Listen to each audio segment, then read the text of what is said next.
perjalanan kehidupan manusia diantarkan oleh Allah Subhanahu wa taala kepada saat di mana manusia wajib memperakui apapun yang pernah ia lakukan.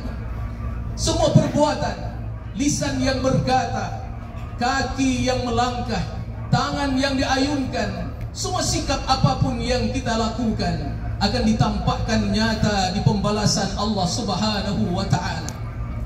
Hari ini kita berada di wukuf Arafah. Allah inginkan kita kaum muslimin untuk wukuf, untuk berhenti dari semua kebiasaan-kebiasaan maksiat, kebiasaan-kebiasaan yang bersifat yang tidak diwariskan oleh Allah Subhanahu wa taala, yang tak pernah diajarkan oleh baginda Rasulullah sallallahu alaihi wasallam, tentang syahwat dan hawa nafsu yang diperturutkan oleh manusia.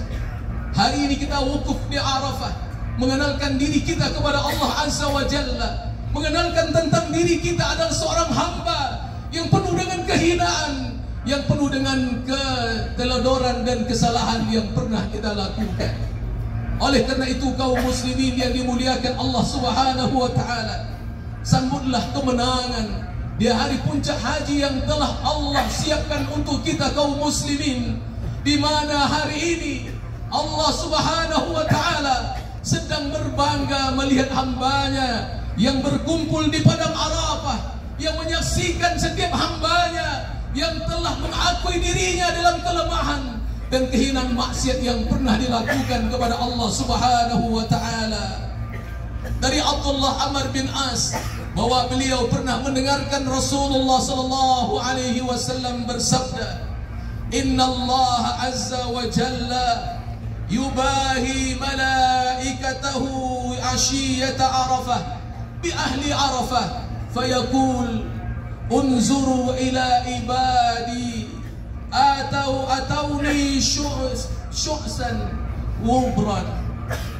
Kata Allah, kata Nabi sallallahu alaihi wasallam, bahwa hari ini Allah Subhanahu wa taala sedang berbangga melihat kita yang berada di Arafah.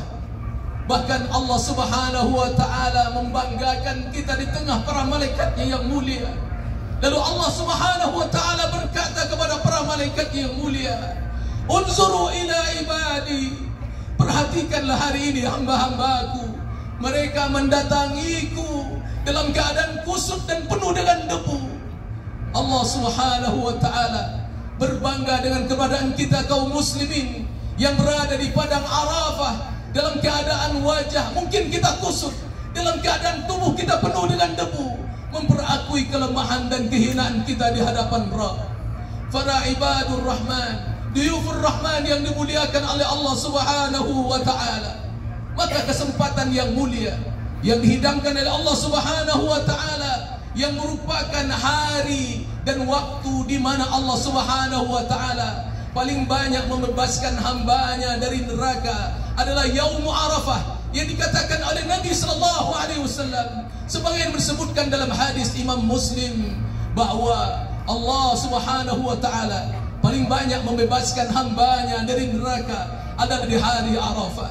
Maka oleh karena itu kaum muslimin, kita berharap bahwa kita adalah di antara hamba-hamba Allah yang layak untuk dibebaskan Allah dari neraka. Bahkan Allah Subhanahu wa taala membebaskan kita dari azab nerakanya Allah Subhanahu wa taala. Inilah yang kita harapkan dari orang-orang yang berada di Arafah hari ini, memperakui kelemahan dan kesalahannya di hadapan Allah Subhanahu wa taala.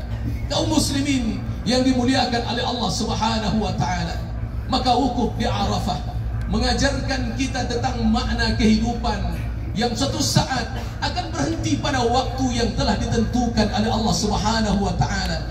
Berhenti dari semua amal dan perbuatan. Kesempatan sudah diakhiri oleh Allah Subhanahu wa taala. Waktu tak ada lagi, saatnya telah berakhir. Maka di saat itulah manusia menyadari apapun yang pernah dia lakukan akan mereka lihat dengan nyata di hadapan mahkamah Allah. Baik lisan yang berkata, setiap pandangan mata yang ditatapkan, setiap tangan yang menyentuh dan menggenggam, setiap kaki yang melangkah, setiap hati yang terbetik, maka semuanya akan nyata di hadapan Allah Subhanahu wa taala. di hari di mana Allah Subhanahu wa taala mengatakan, "Al-yawma nakhtimu ala afwahihim wa tukallimuna aydihim wa tashhadu arjuluhum bima kanu yaksibun." Di hari ketika lisan selama ini berkata akan diam membisu, tangan yang selama ini diam akan berkata, kaki yang tak pernah membongkar rahasia, hari itu mereka akan membongkar rahasia. Setiap apapun perbuatan setiap anak Adam yang pernah dilakukan sejak awal balik sampai ia diwafatkan dan dikembalikan kepada Allah Subhanahu wa taala.